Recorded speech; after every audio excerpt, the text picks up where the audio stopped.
자, 다 함께 한 번 더 아멘으로 하나님을 예배하겠습니다. 할렐루야.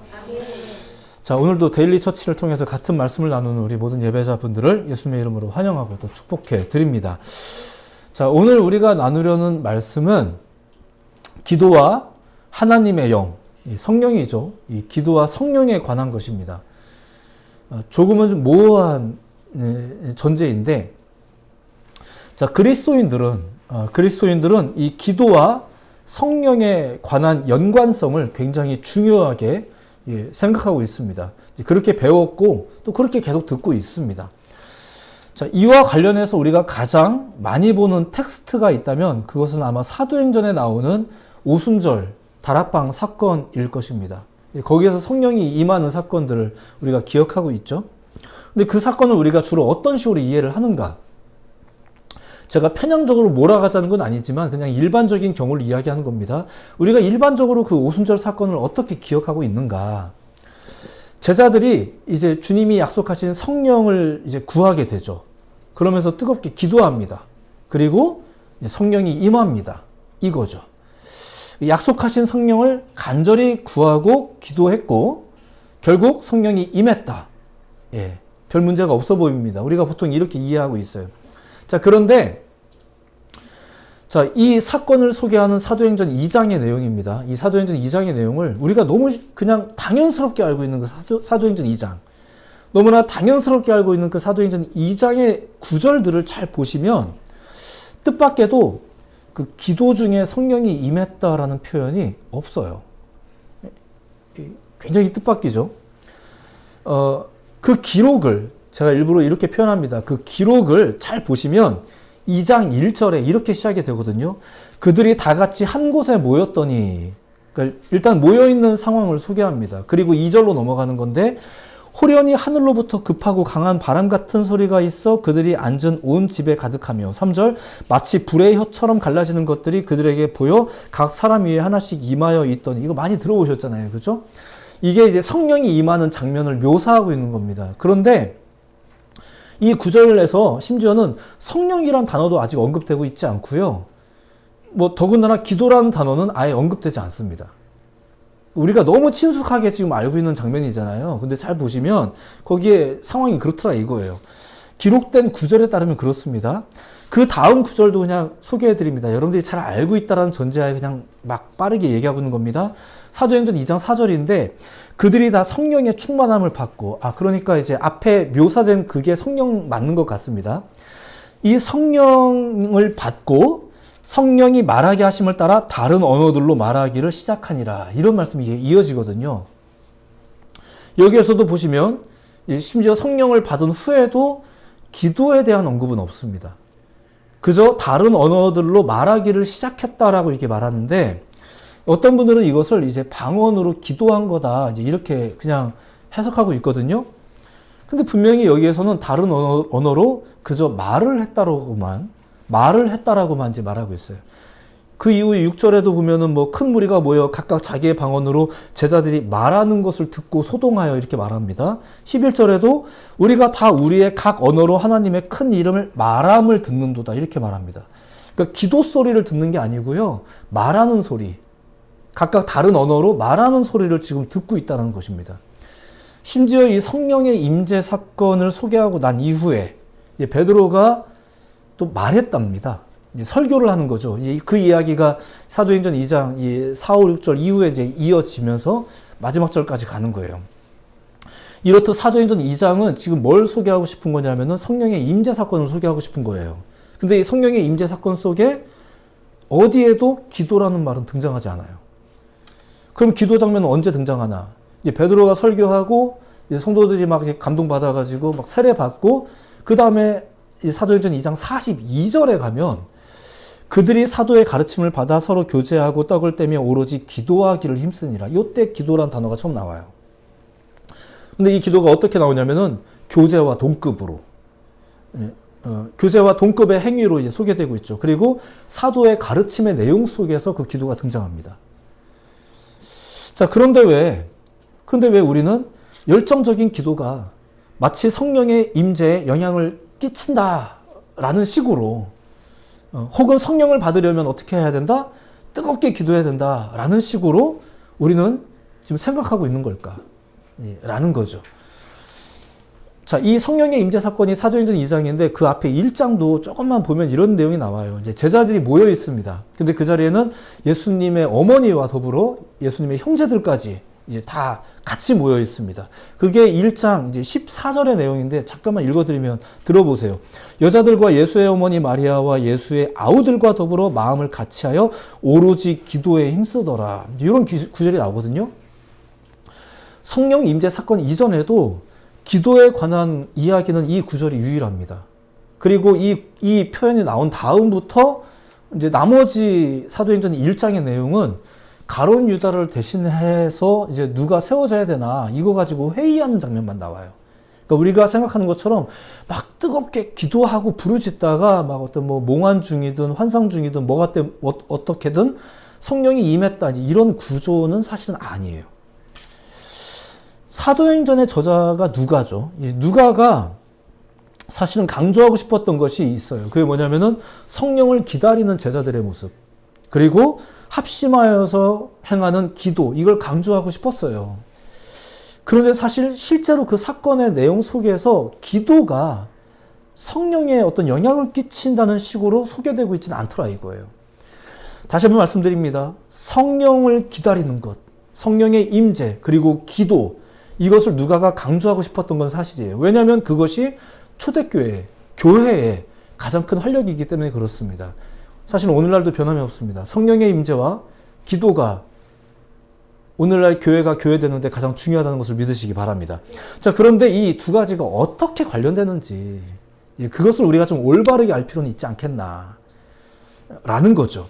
마치 열정적인 기도가 성령의 임재를 뭐 이끌어낸다는 식으로 현재 우리가 그렇게 주로 이해하고 있지 않은가. 그렇게 이해가 되다 보면 어떤 문제가 있는지, 기도는 그저 우리의 종교적인 몫으로 이제 폄하된다는 거죠. 뭐 하면 좋고, 뭐 교회 다니는 사람들은 해야 된다 이런 식으로 이해된다거나, 성령에 대해서는 그거 꼭 받아야 되는 거야 이런 식으로 이제 선택의 여지가 생겨버린다는 거예요. 혹은 특정한 사람들만 받는 것처럼 기도든 성령이든 다 이런 오해가 생길 수 있어요. 이 둘의 관계에 대해서 우리가 어떻게 이해해야 될까? 제가 결코 기도의 중요성을 깎아내리려는 것은 아닙니다. 하지만 기도와 성령의 그 올바른 관계에 대해서 오늘날 이 믿음의 사람들에게 좀 건강한 이해가 있어야 되지 않겠는가? 그것이 오늘의 좀 제안입니다. 이렇게 쉬운 얘기를 좀 복잡하게 얘기하는 게 사실 어렵죠. 근데 이게 제 스타일의 문제가 아니고요. 굉장히 중요한 문제예요. 우리가 너무 그 고귀한 이슈를 쉽게 생각하고 살았던 것은 아닌지 이렇게 지금 여러분들에게 제안을 드리는 겁니다. 예배도 점점 쉬워지는 마당에 주의 말씀이 이렇게 가볍게 여겨지는 것은 자그마치 세 번째 계명이 어겨지는 거잖아요. 여호와의 이름을 망령되이 일컫지 말라고 했는데 신앙을 쉽게 생각해 버리는 것은 좀 위험하지 않겠나. 자, 오늘의 이야기를 좀 보도록 하겠습니다. 오늘 본문의 이야기가 지금 하려는 설명을 좀 잘 소개하고 있는 것 같습니다. 자, 오늘 본문 역대하 7장의 내용이죠. 12절부터가 본문의 이야기지만 1절부터의 내용을 잠깐만 좀 보겠습니다. 자기 성경을 가지고 보시는 분들이 있다면 눈으로만 한번 잠깐 보세요. 1절에 이렇게 시작이 됩니다. 솔로몬이 기도를 마치매 불이 하늘에서부터 내려와서 그 번제물과 제물들을 사르고 여호와의 영광이 그 성전에 가득하니. 자, 이렇게 시작이 됩니다. 자, 기도에 대해서 전형적으로 우리가 이해하고 있는 구조입니다. 기도했더니 이런 일이 벌어졌다. 기도를 마침에 무슨 일이 벌어졌다. 자, 이런 구조를 띠고 있죠. 자, 우리가 그렇게 이해하고 있고 또 그런 일을 심지어 바라고 있습니다. 그래서 열심히 기도하는 거지 않겠습니까? 자, 어쨌든 그렇게 기도하던 솔로몬의 기도가 끝나자 무슨 일이 벌어졌다? 하늘에서 불이 내려왔다.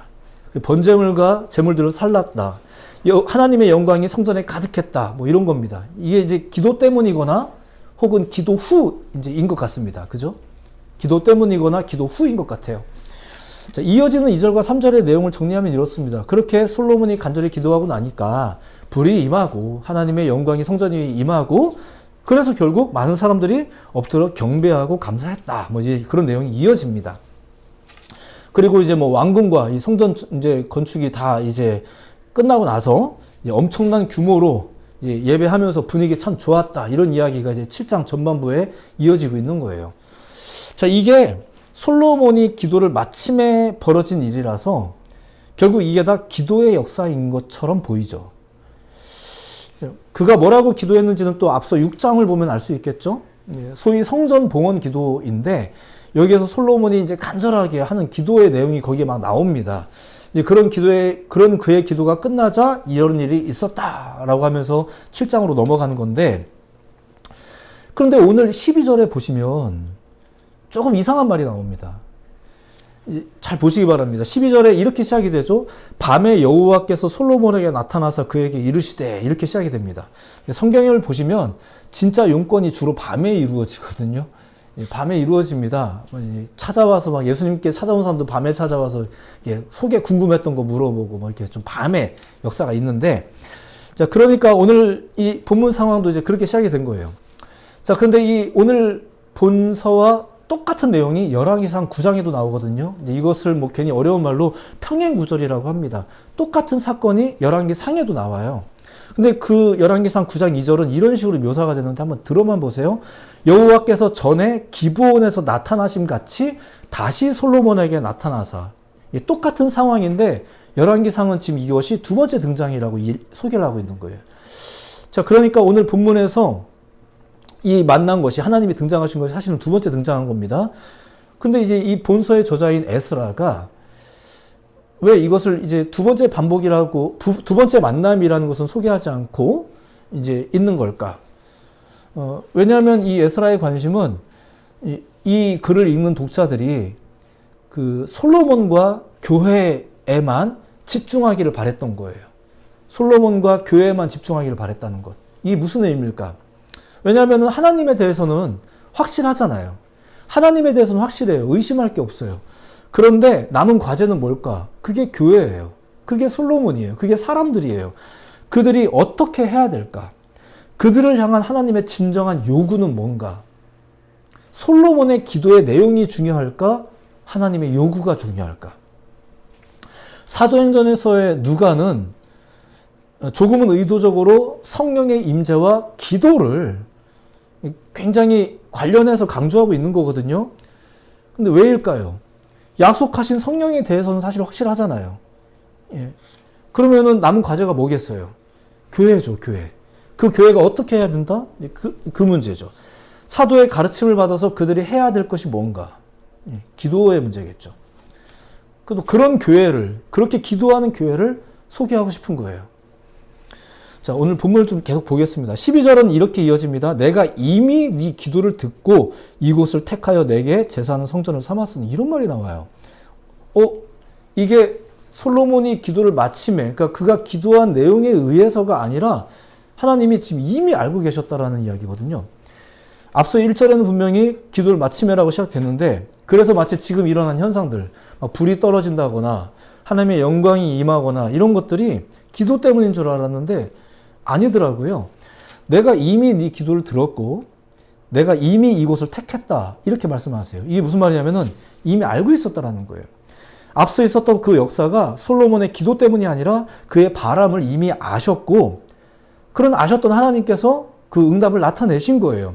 스스로 증거를 나타내신 거죠. 왜일까요? 기도 때문일까요? 아니면 당신의 다른 뜻 때문일까요?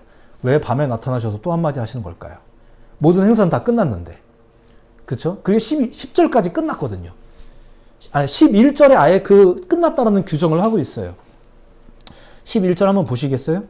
솔로몬이 여호와의 전과 왕궁 건축을 마치고 솔로몬의 심중에 여호와의 전과 자기 궁궐에 그가 이루고자 한 것을 다 형통하게 이루니라, 이런 말씀이 나거든요. 잘 보시면요, 성경은 왕궁과 더불어 그 성전 건축에 대해서까지 사실은 솔로몬, 그러니까 그가 이루고자 한 것이라고 규정합니다. 우리는 하나님께서 뜻하신 것을 아버지는 못했는데 아들 솔로몬이 이루었다, 이렇게 알고 있잖아요, 일반적으로. 근데 성경은 계속 뭐라고 묘사하냐면은 그 성전 건축에 대해서까지 그가 이루고자 한 것이라고 표현해요.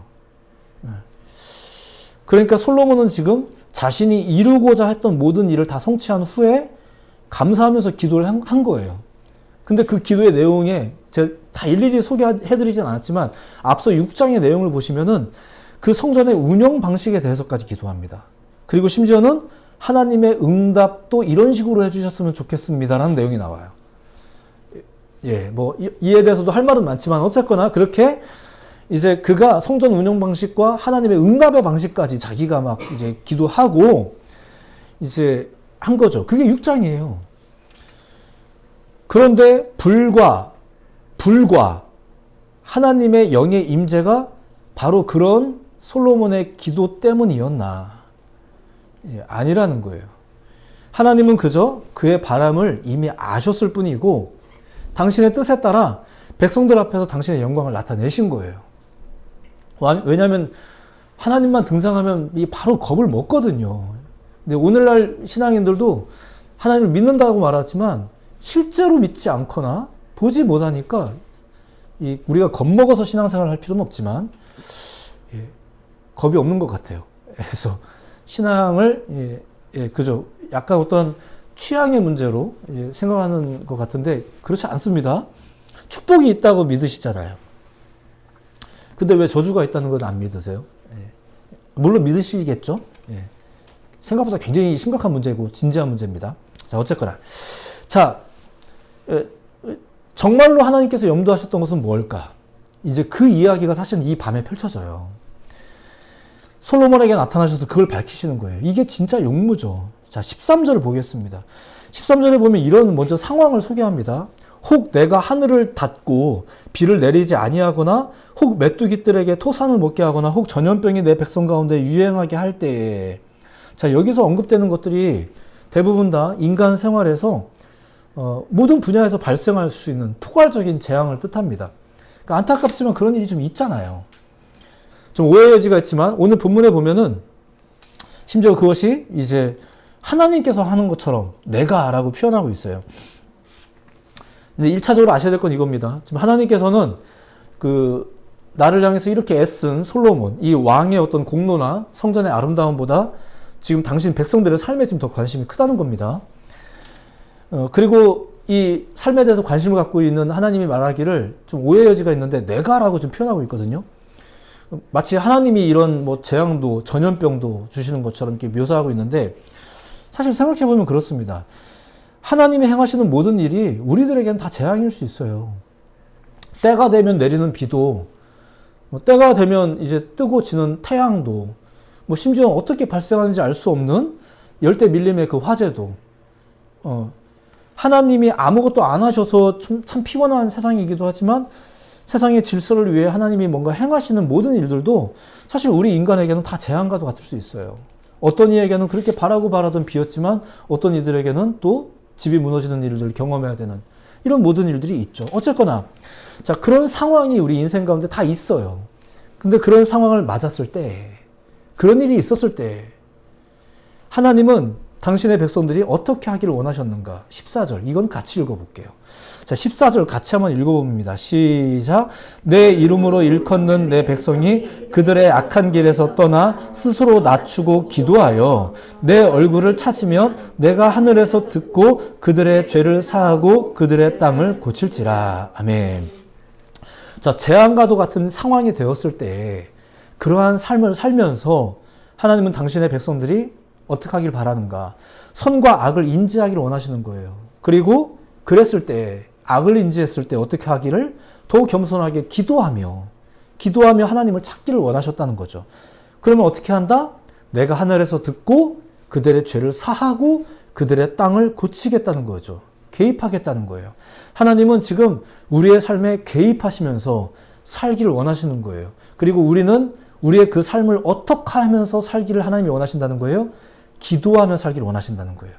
기도가 어떤 조건과 장치로서 활용되어지는 것이 아니라 그저 기도가 호흡이길, 기도가 당연함이길, 무엇을 위해서 뭐 각오해야 되는 거, 뭐 안 하면 목사님께 미안한 거, 이런 식으로 뭐 지금 때가 성령 강림절 어쩌고 하니까 성령을 받아야 된다니까 또 막 부르짖어야 되는 어떤 거, 이런 식으로 기도가 다루어지는 게 아니라 그냥 기도가 그냥 호흡이기를, 그걸 통해서 나도 너에게 개입하고 싶고 너희도 나와 관계하면서 살기를, 이걸 그냥 원하시는 거예요.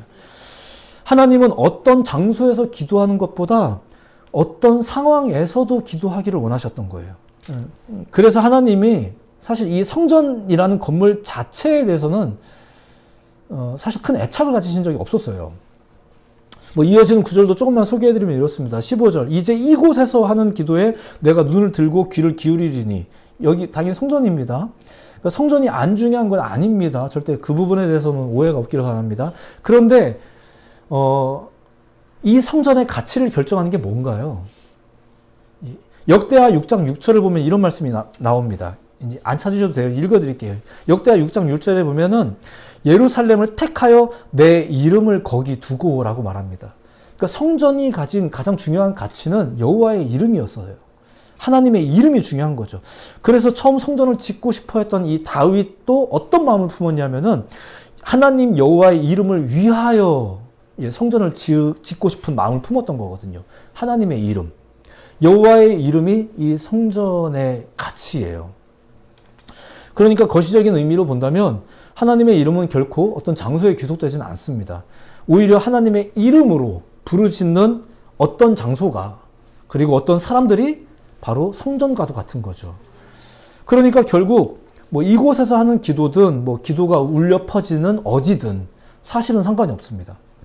여호와의 이름이 함께하는 곳이면 상관이 없는 거예요. 우리가 사실 이게 관념적으로는 알고 있단 말이에요. 뭐 주님이 함께 하시면 어디든 교회입니다. 라고 말하면서도 막 교회라는 건물을 우리 머릿속에서 사실 지우지는 못하죠. 뭐 이런 게 있어요. 다만 오늘 본서에서 하나님이 이곳에서 하는 기도에 내가 눈을 들고 귀를 기울이겠다라고 말씀하신 것은 뭐 때문이겠어요? 솔로몬이 그렇게 바란 거예요. 솔로몬이 그렇게 바란 거예요. 하나님은 지금 성전의 중요성에 대해서 강조하고 있는 게 아니라 솔로몬의 기도에 응답하고 계신 중이세요. 그래서 사실 뭐 읽지는 않았지만 오늘 본문 다음 구절부터의 내용을 보시면 좀 거친 내용이 나오는데 핵심은 그거예요. 하나님께서 지금 이 성전에 큰 애착이 없다는 거예요. 오히려 내가 네 아비와 맺은 그 언약이 있는데 그 약속이 있는데 그것이 지켜지는 게 더 중요하다. 그것을 굉장히 많이 강조하고 계세요. 당신의 백성들이 삶의 어떤 상황 중에도 죄를 깨닫고 돌이키길 바라는 것. 그리고 항상 하나님을 찾으며 기도하는 삶을 사는 것. 나는 그게 더 좋아. 이런 내용이 이후에 쭉 등장을 해요. 저는 가끔 이런 설교를 하면서 성전에 대한 중요성을 뭐 반감시키는 것이라고 좀 오해하실까봐 좀 염려하는 마음이 좀 없진 않습니다. 하지만 이 성전의 가치가 어디에 있는지를 좀 제대로 안다면, 성전의 가치가 정말로 무엇에 있는지를 제대로 안다면 이런 오해는 없을 줄로 믿습니다. 그리고 더 나아가 우리가 교회를 위해서 기도한다 이런 표현을 많이 쓰는데 교회를 위해서 뭐라고 기도해야 될지도 또 정확하게 알 수 있을 것이라고 오히려 믿습니다. 어쨌든 이제 마지막 이어지는 16절도 보시면 이렇습니다.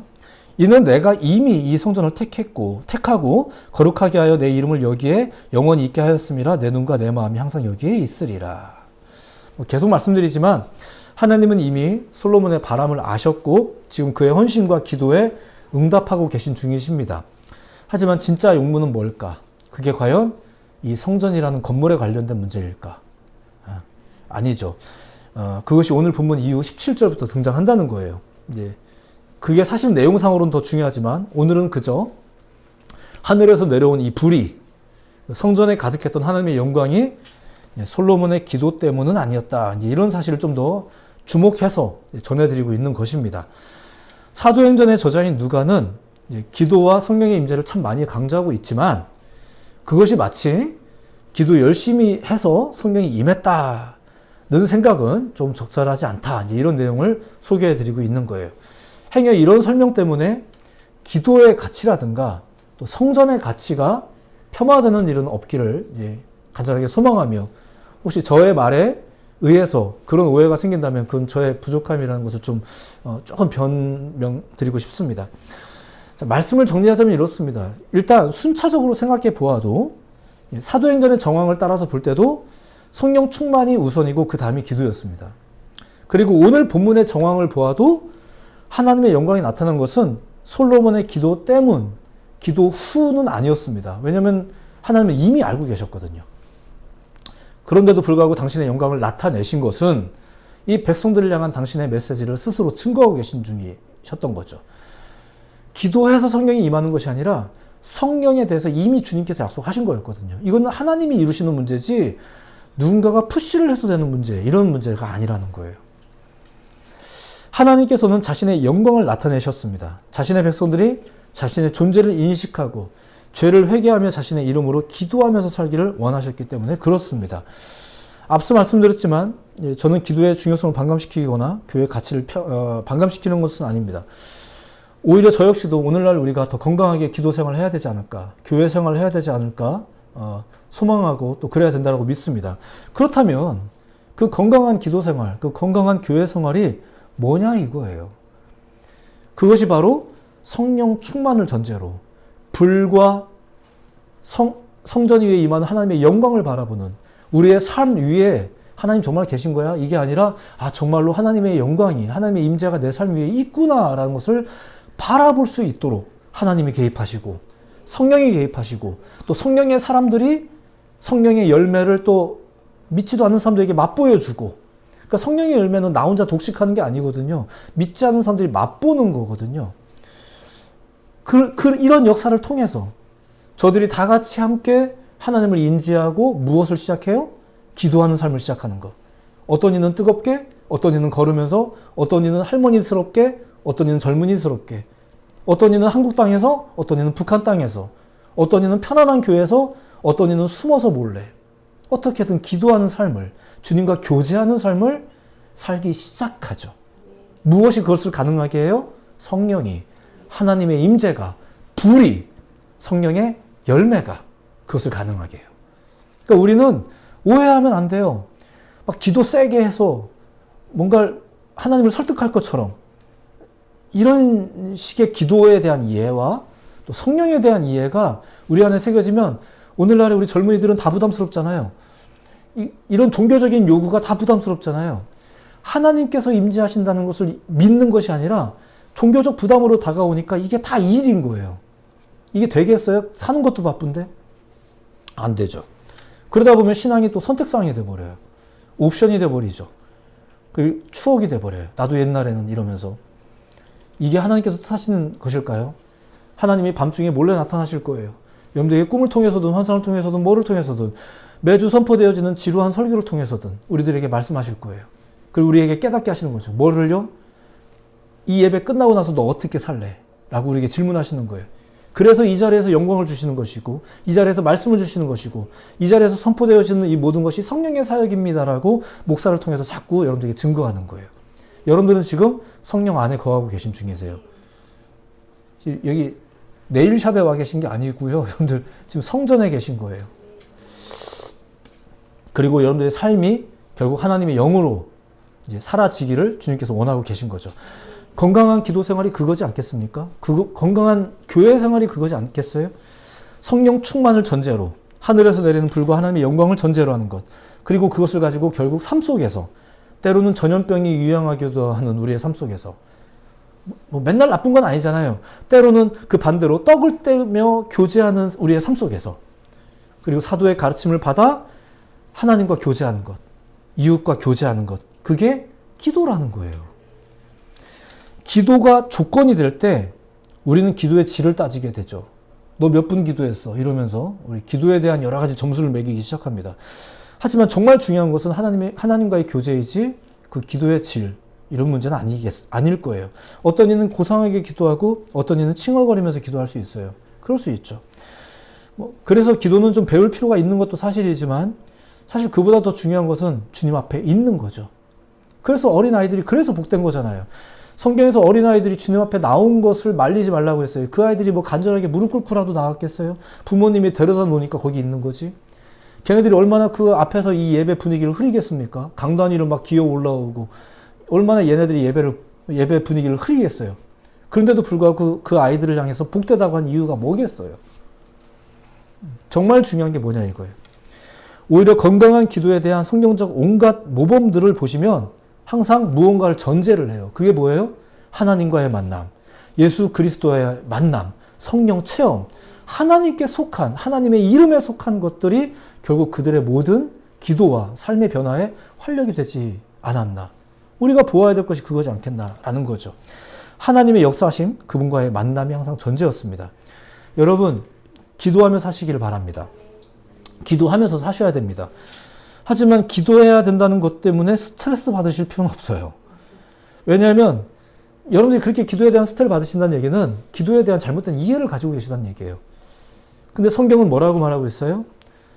기도에 대한 스트레스를 받을 것이 아니라 성령에 대한 약속을 믿으라는 거예요.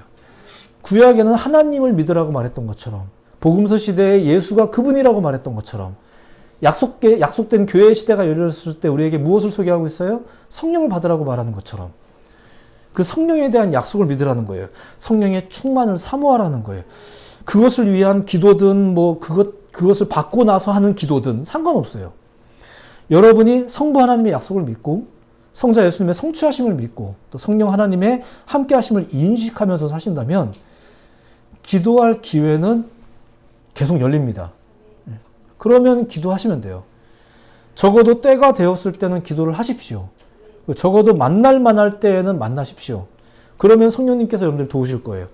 여러분의 삶의 기도와 불과 영광이 넘쳐나게 될 것을 믿으시기 바랍니다. 그러면 그것은 여러분들만의 신앙의 문제가 아니라 그 자체가 결국은 주변 사람들을 향한 증거가 될 거예요. 그게 복음이 되죠. 성령님을 구하는 우리가 됐으면 참 좋겠습니다. 기도에 대한 부담과 기도 자체에 대한 부담이 아닌 성령님에 대한 말씀을 통한 바른 이해를 여러분들이 꾀하시며 한 주를 살아가실 때, 날마다 공급하시는 말씀을 가지고 살아가실 때 잠깐 고개 숙이는 식사 기도로든 침상에서 일어날 때의 기도든 침상으로 들어갈 때의 기도든 그 여러분들의 잠깐의 행동들이 하나님과의 친근한 교제가 되어 역사가 되시고 증거가 될 것을 믿으시기 바랍니다. 이런 여러분들의 삶이 되시기를 예수님의 이름으로 축복해 드립니다. 기도하겠습니다.